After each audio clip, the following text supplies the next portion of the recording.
The first thing I noticed when I walked into my childhood home was that my mother had vanished. Not physically, she'd been gone for 2 years now, but every trace of her existence had been meticulously erased. Where her favourite painting of sunflowers once brightened the entryway, an abstract piece in cold blues and greys now dominated the wall. Her antique side table, the one she'd lovingly restored herself, had been replaced by a sleek, modern console. I'm Beatrice, and I was standing in what felt like a stranger's house. "Darling, you're early," Francesca's voice carried from the kitchen, syrupy sweet and somehow still sharp. My father's new wife emerged, wiping her hands on an apron I'd never seen before. "We weren't expecting you for another hour." Traffic was light, I managed, my throat tight. "Where's Dad?" "Still at the office. You know how he gets with his cases?" She gestured around the transformed space. "Do you like what I've done with the place? It needed a fresh start, don't you think?" Before I could answer, the front door opened again. My brother Jeremy walked in, his tie loosened and jacket slung over his shoulder. His eyes met mine, and I saw my own discomfort reflected there. "B," he said, pulling me into a quick hug. "You look tired," I supplied. "It's been a long drive." "Children," Francesca clapped her hands. "Why don't you both help me set the table? I've made my special risotto." As we followed her to the dining room, I noticed my mother's china cabinet was gone. In its place stood a minimalist shelving unit, displaying abstract sculptures. "Where's Mom's china?" The words burst out before I could stop them. Francesca paused, her back stiffening slightly. "Oh, those old things. They were quite dated, weren't they? I've packed them away somewhere safe." "Somewhere safe?" I echoed. "They're family heirlooms." "Bay," Jeremy warned quietly. The doorbell rang, saving us from the brewing tension. Francesca brightened immediately. "That must be Noelle. I invited my sister to join us." I watched as she hurried to the door, greeting a tall woman with the same honey-blonde hair but sharper features.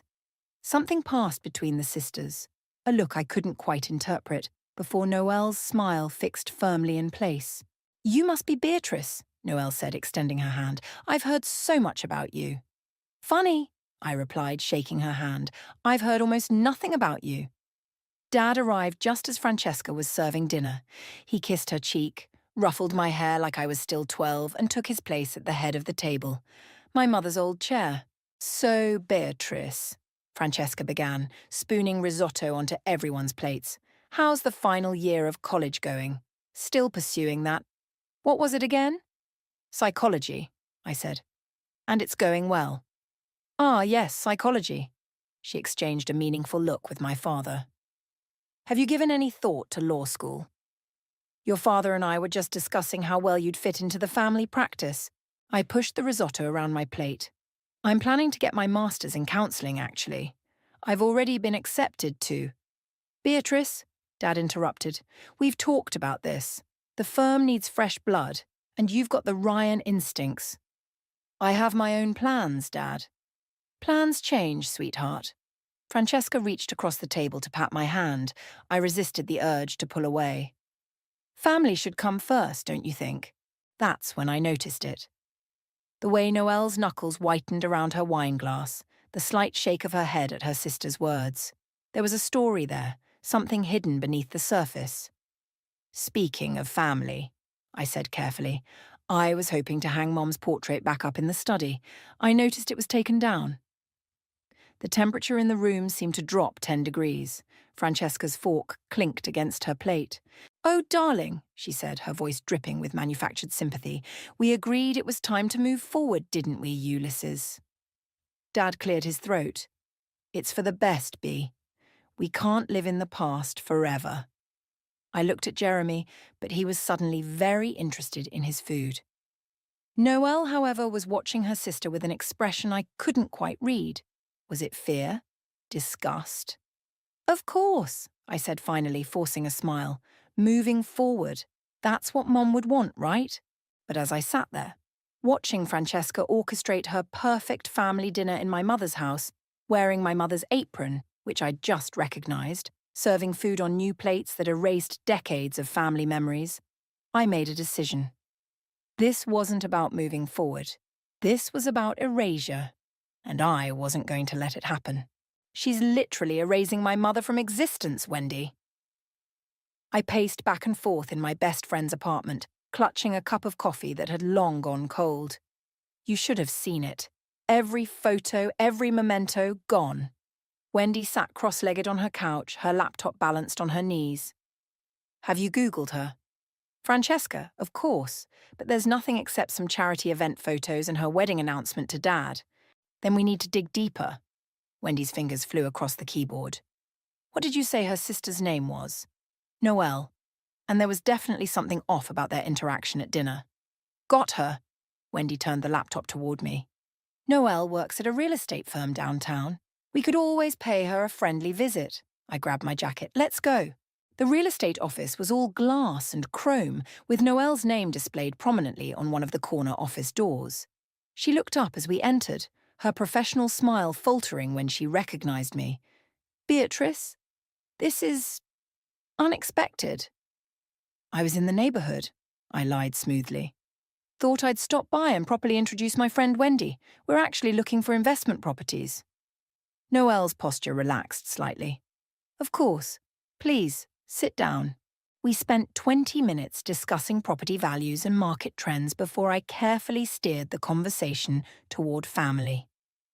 It must be nice having your sister so close by now, I said casually.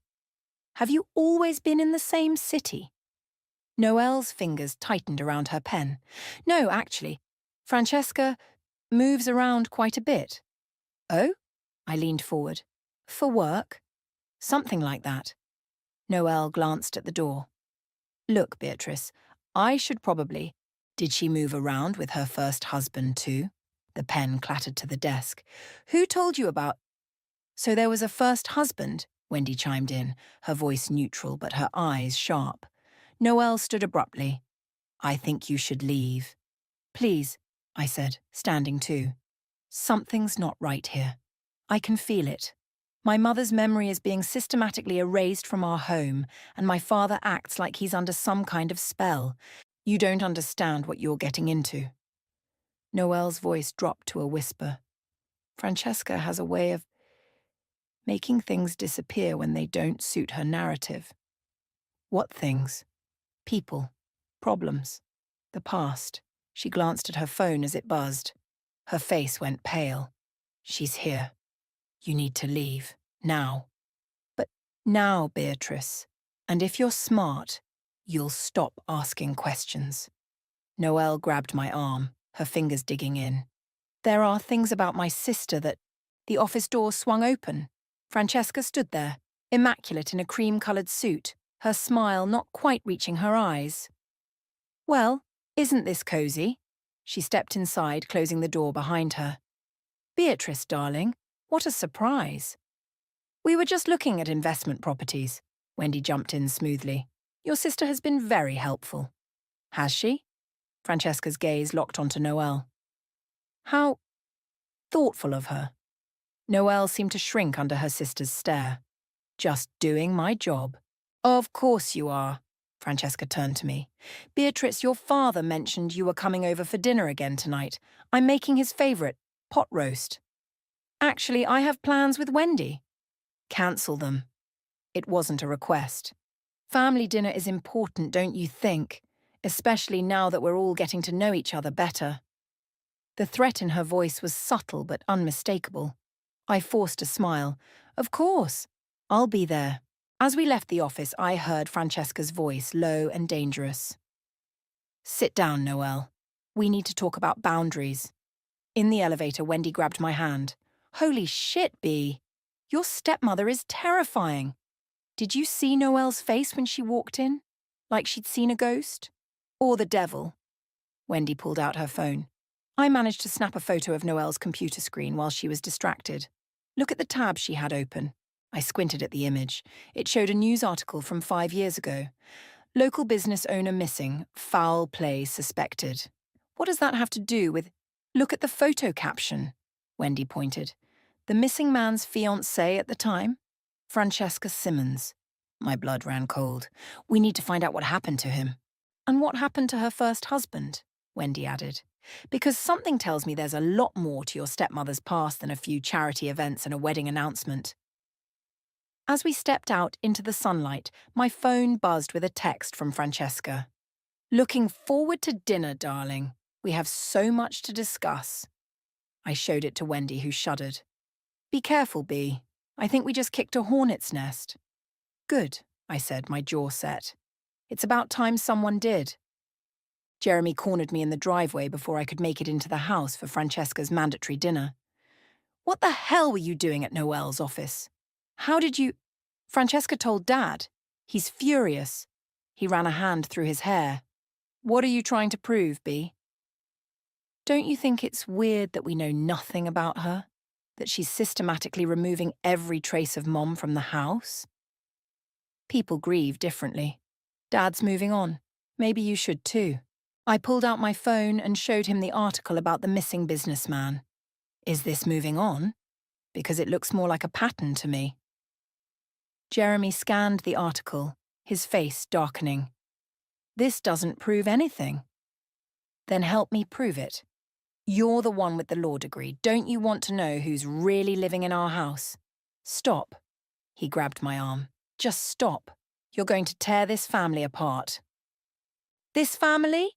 I yanked free. This isn't our family, Jeremy. This is some twisted replacement version where we pretend Mom never existed.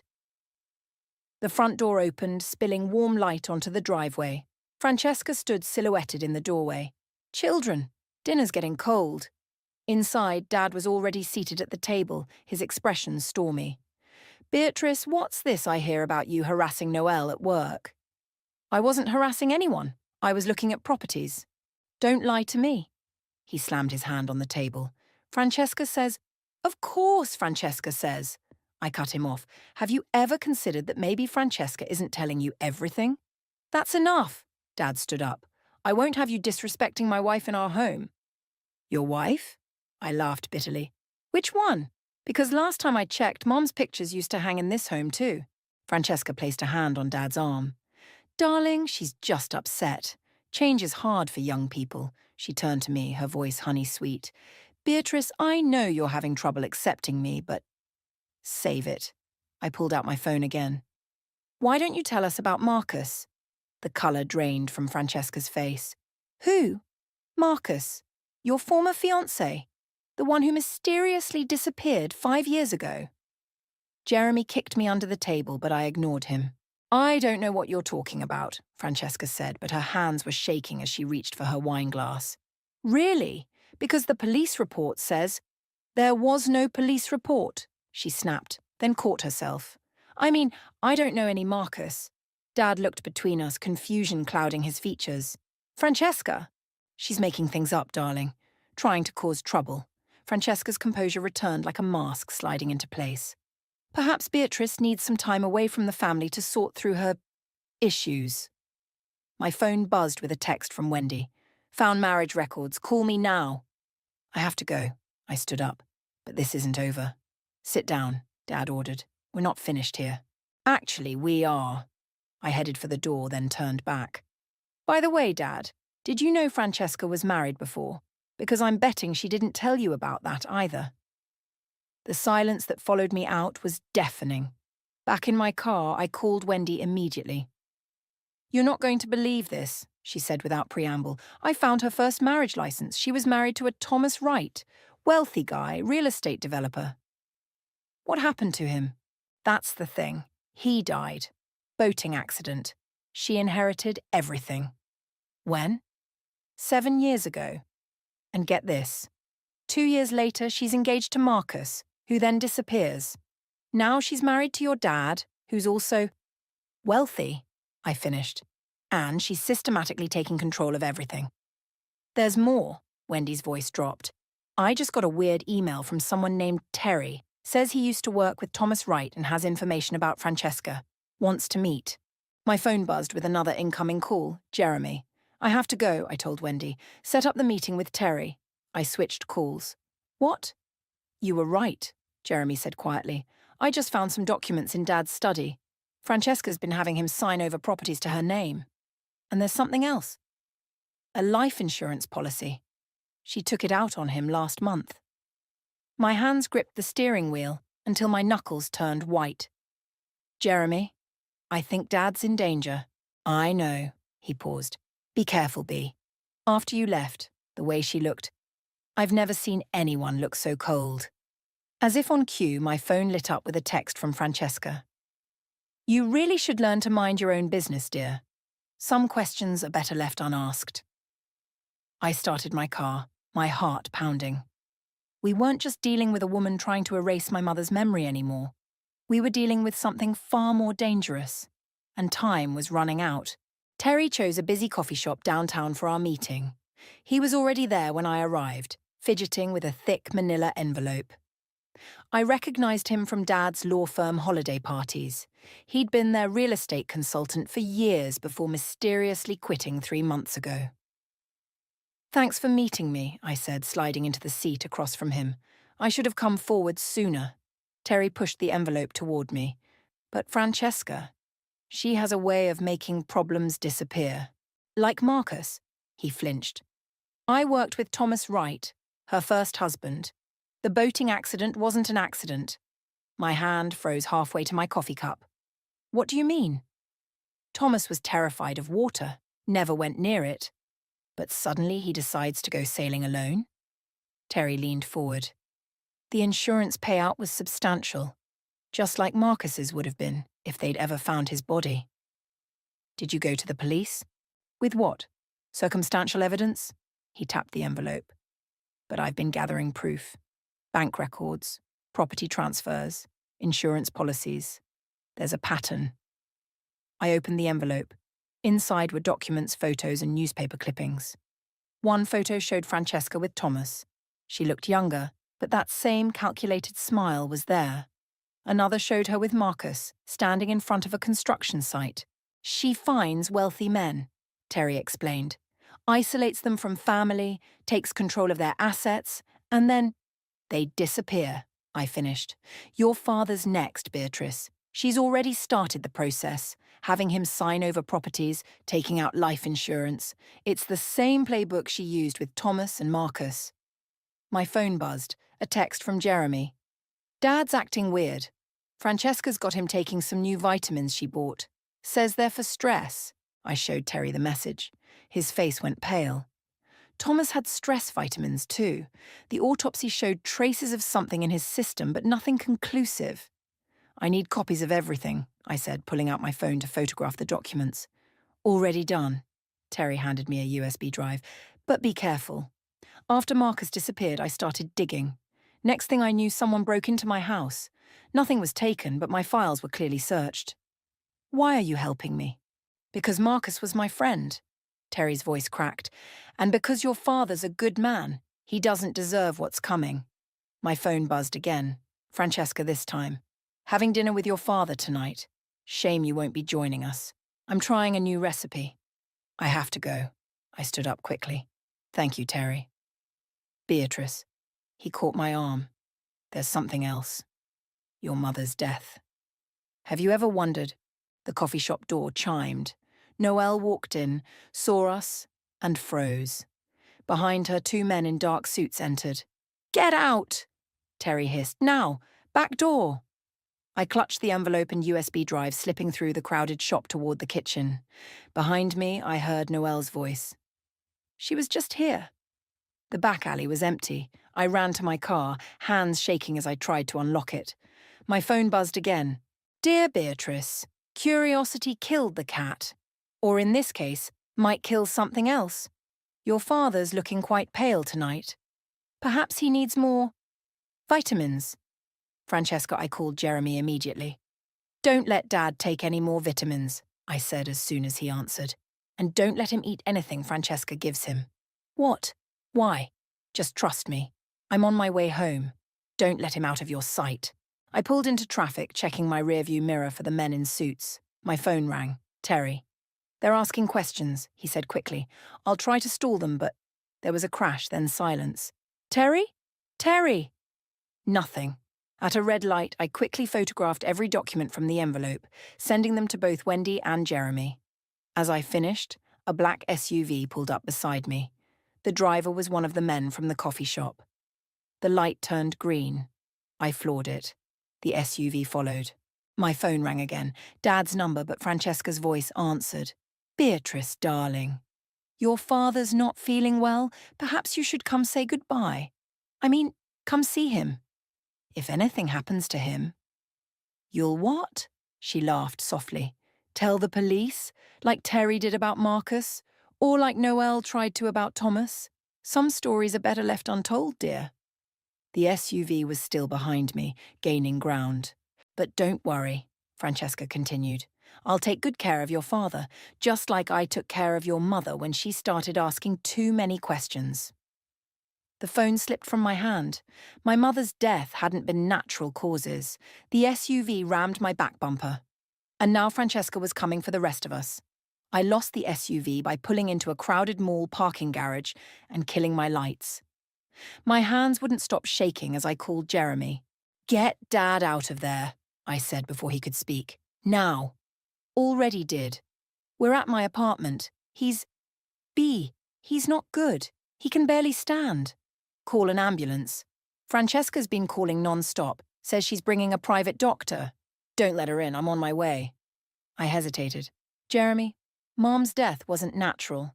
The silence on the other end was deafening. "Finally." "I know.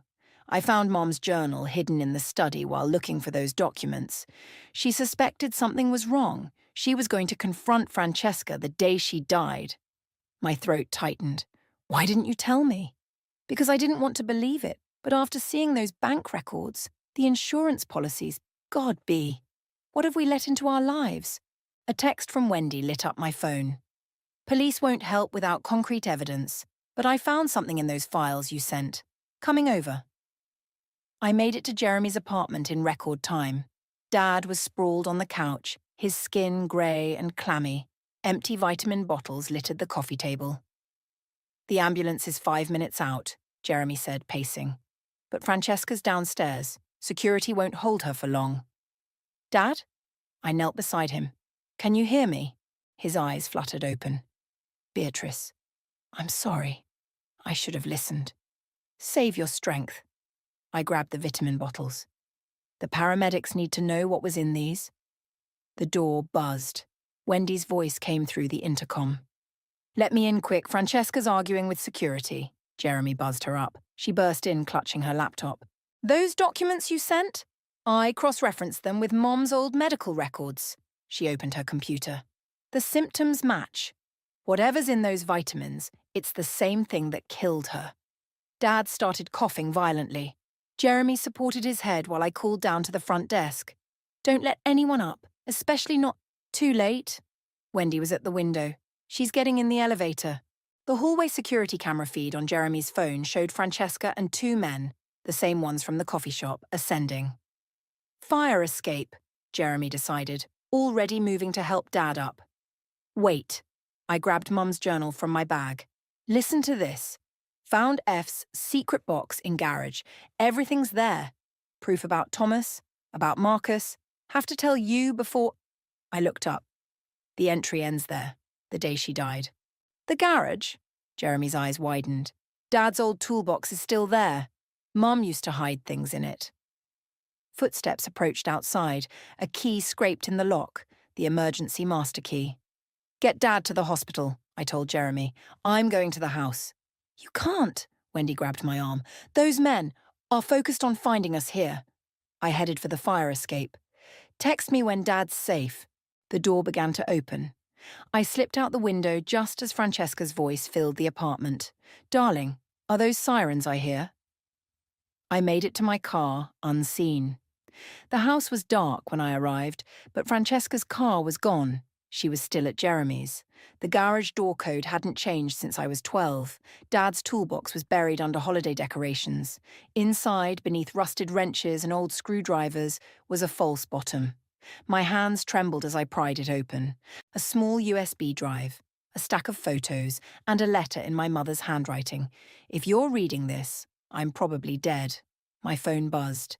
Dad's in ER, blood tests showing unknown toxins. Police involved now. Where are you? Jeremy. Another text followed. Get out of there. Francesca's on her way back. Wendy, I heard a car in the driveway. The connecting door from the garage to the kitchen opened. Noelle stood there, pale and shaking. Through here, she whispered. Quick. Why are you helping me? Because she killed my husband too. Noelle's eyes were hard. Thomas was my husband first. She was my best friend, and she took everything. Car doors slammed outside. Go! Noelle pushed me toward the back door. That USB drive, it has banking records, offshore accounts, everything the police need. Come with me, she shook her head. Someone has to keep her here, make her think she's won. The front door opened. Francesca's voice carried through the house. Noelle, why are all the lights off? I slipped out just as Noelle called back. In here, sister dear, just making some tea. My phone lit up one last time as I started my car. Found Mum's autopsy photos on the USB, meeting with detectives tomorrow. End this. Jeremy, I clutched the evidence to my chest.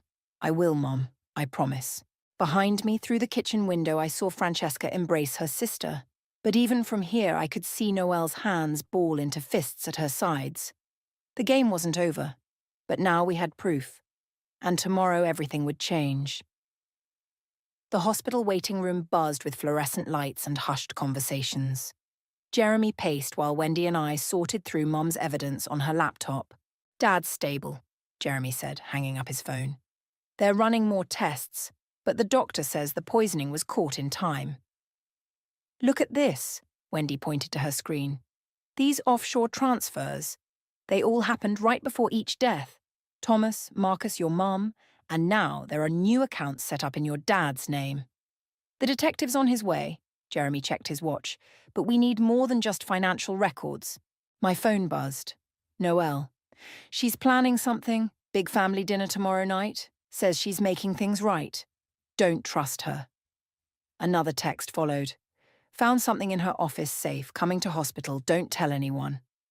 Noelle's bringing more evidence, I told Jeremy. How long until the detective gets here?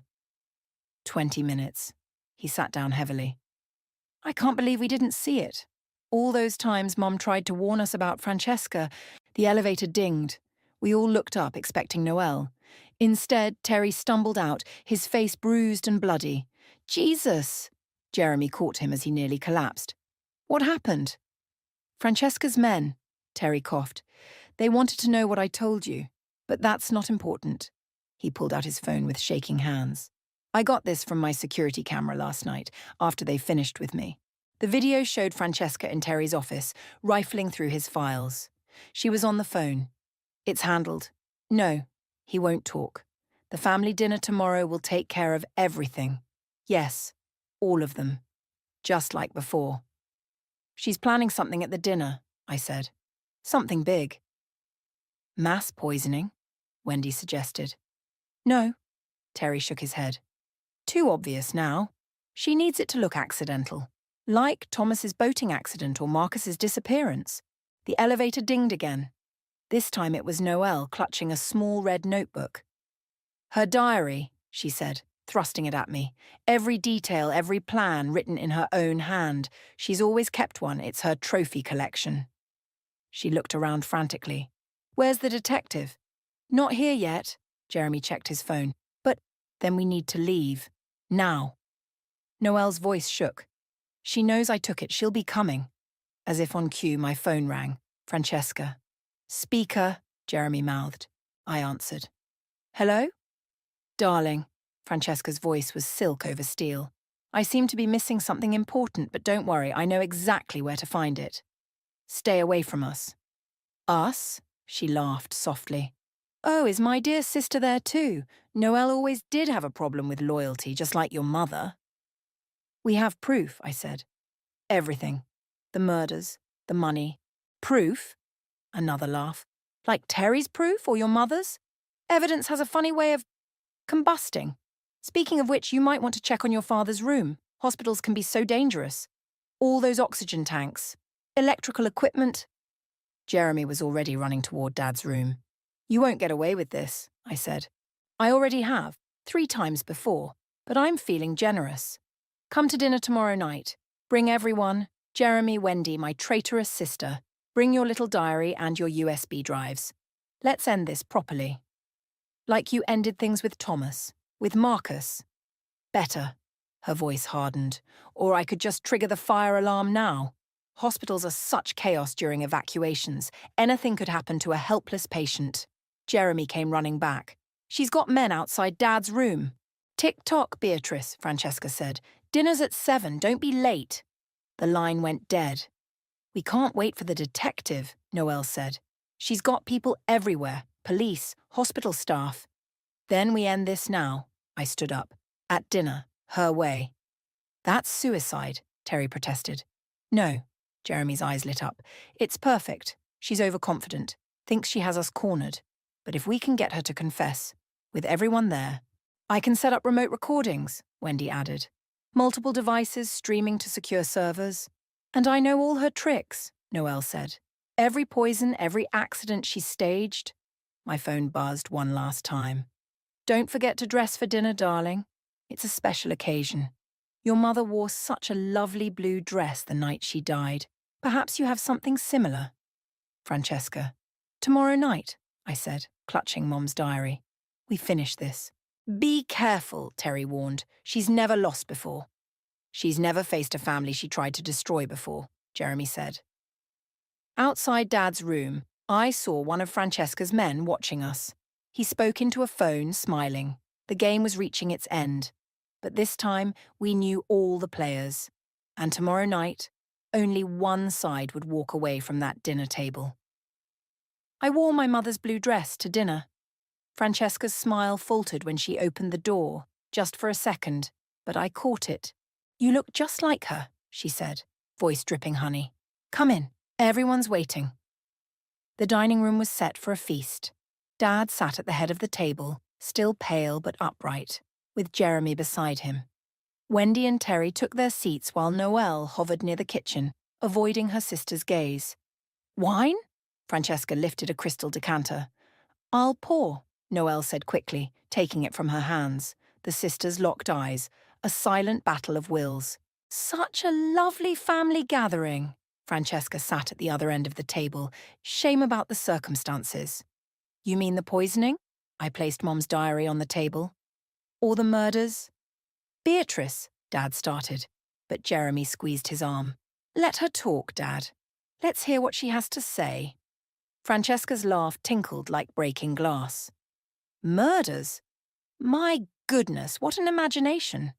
Though I suppose grief can do strange things to a person's mind. Like Thomas's grief before his boating accident. Noelle's hands shook as she poured wine. Or Marcus's before he disappeared. Careful, sister. Francesca's smile turned sharp. You're still my family. Like Mom was family? I pulled out my phone, playing the security footage from Terry's office. Francesca's voice filled the room. It's handled. The family dinner tomorrow will take care of everything. A recording can be manipulated, she said smoothly. Just like bank records, insurance policies, even diaries can be forged. But memories can't, Dad spoke up, his voice stronger than I'd heard in days. I remember Laura, my wife, telling me something was wrong the day before she died. Darling, you were distraught. I remember the vitamins you gave her.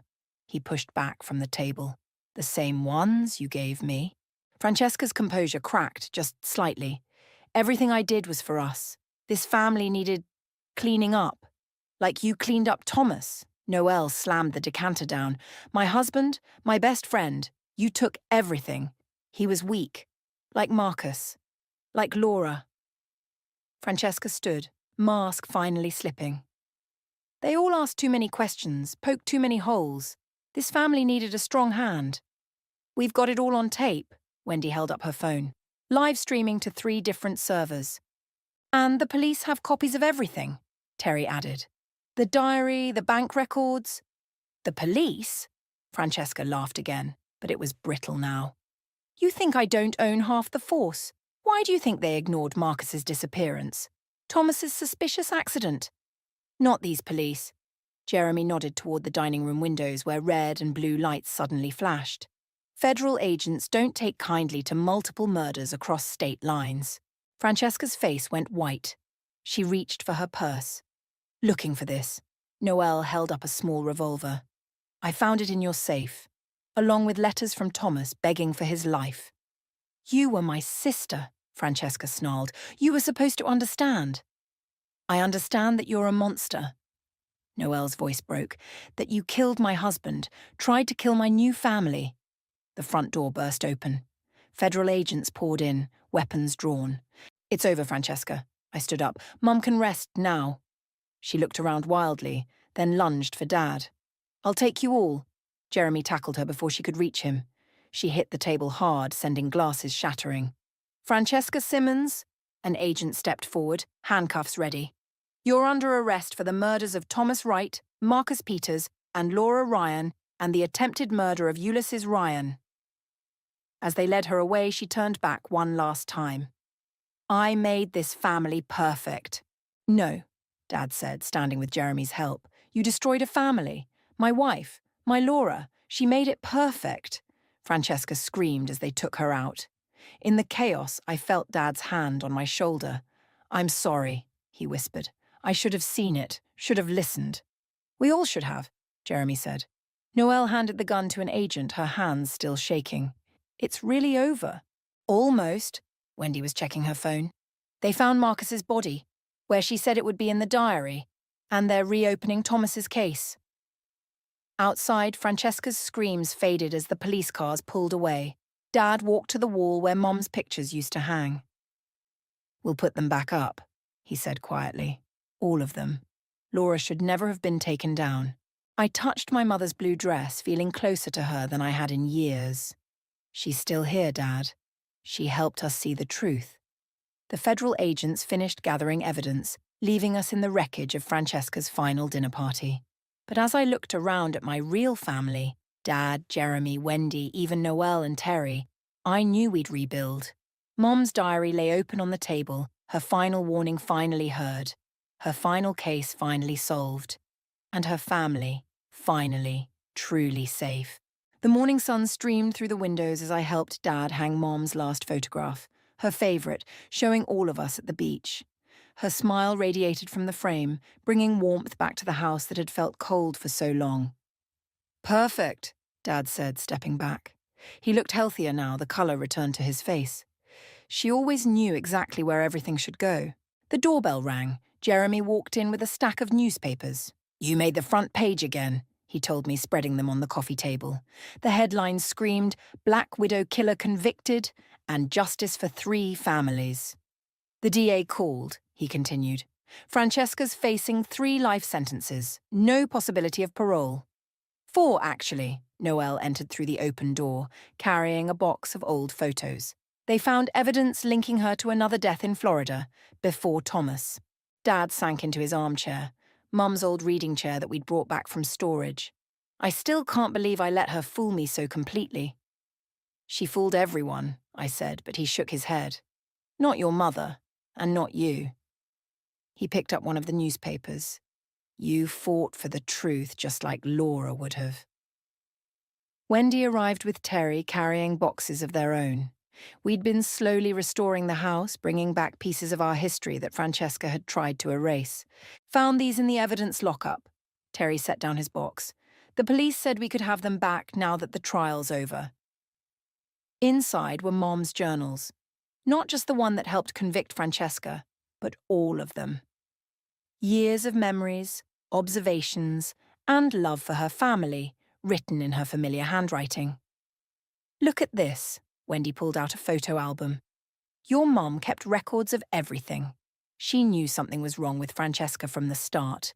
She was protecting us, Jeremy said, flipping through one of the journals. Even after Francesca. Even after I killed her. A cold voice came from the doorway. We all spun around. Francesca stood there in handcuffs, flanked by federal agents. Her designer clothes were replaced by an orange jumpsuit, her perfect makeup gone. Sorry to interrupt, one agent said. She insisted on retrieving personal items before being transferred to federal prison. We'll be quick. Nothing here belongs to you. Dad stood up, stronger than I'd seen him in months. No? Francesca's eyes darted around the room, taking in Mom's restored photos, the recovered mementos. I made this house mine. This family mine. You never had us, I said. Mom made sure of that. Your precious mother, she spat. So perfect, so observant. Did she observe the poison in her coffee? Did she know what was happening when her heart... That's enough, the agent pulled her toward the stairs. Get what you came for. I already have what I came for, Francesca smiled, but it was empty now. One last look at my greatest failure, the family I couldn't break. As they led her away, she called back. Enjoy your memories, they're all you have left. No, Noelle spoke up, surprising us all. They have justice, they have truth, and they have each other. That's more than you ever had, sister. The door closed behind them. We stood in silence until the police cars drove away. She's wrong, you know. Wendy picked up one of Mom's journals. Memories aren't all you have left. You have Laura's strength, her love, her warning that saved your lives. Dad walked to Mom's photograph, touching it gently. She's still protecting us, still keeping us together. And now everyone knows the truth, Terry added. About Thomas, about Marcus. Their families can heal too. I opened Mom's journal to her last entry, the one that started this whole journey. My dearest family, if you're reading this, stay strong, stay together. The truth will always find its way home. Home, Jeremy echoed, looking around at the restored house, at Mom's photos watching over us. It finally feels like home again. Dad gathered us all in front of Mom's favourite photograph. Wendy set up her camera timer. Laura always insisted on family photos, he said. Said they captured more than just moments. They captured love. The camera flashed, catching us all. Dad, Jeremy, me, Wendy, Terry, even Noelle, surrounded by Mom's restored presence. Not just in photographs and journals, but in the strength she gave us, the truth she helped us uncover, and the family she protected until the very end. Outside, spring flowers bloomed in Mom's garden, which we'd started restoring. Her favourite roses were budding again, reaching for the sun. Life was returning to our home. Truth had won over lies. Love had won over hate. And Mom's legacy lived on, in every corner, in every heart, in every moment of justice finally served. We were her final victory.